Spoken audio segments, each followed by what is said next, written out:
নমস্কার,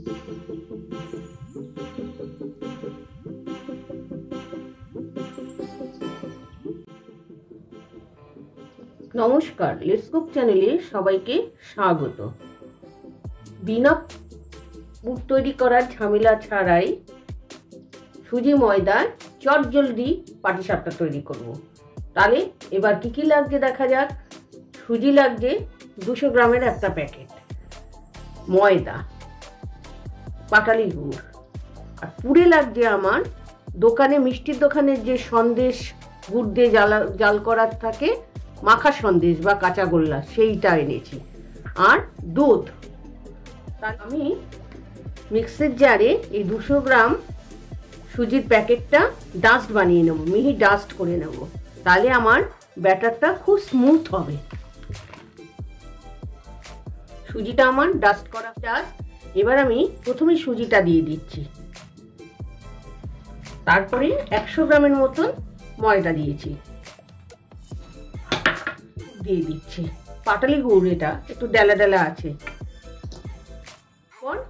দুধ আর মিষ্টিটা আপনাদের পরিমাণ অনুযায়ী দেবেন। আমি 1 বাটি দুধ দিয়ে অল্প অল্প করে আগে গুলে নিচ্ছি।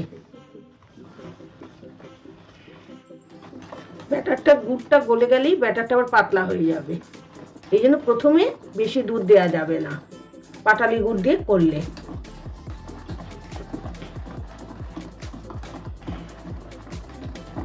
এই দুধটুকু লাগবে, যেহেতু সুজি দুধ টেনে নেবে রেস্টে রাখার সময়। আমার গোলা হয়ে গেছে, এটা সেট হওয়ার জন্য 20 মিনিট ঢেকে রেখে দেব। আর দুধটা উষ্ণ গরম দেবেন, 20 মিনিট রেস্টে থাক। 20 মিনিট পর ফিরে আসলাম। দেখেছেন ব্যাটারটা হয়ে গেছে তৈরি, মিষ্টিও ঠিক আছে, দেখে নিয়েছি। এইবার আমি সন্দেশের পুর ভরে ঝটপট পাটিসাপটা তৈরি করে নেব। প্রথমে ননস্টিক তাওয়াতে আমি ঘি ব্রাশ করে নিলাম, ব্যাটারটা দিয়ে দিচ্ছি। আপনারা একটু মিষ্টি কম দিয়ে করবেন, তাহলে আপনার উঠে যাবে।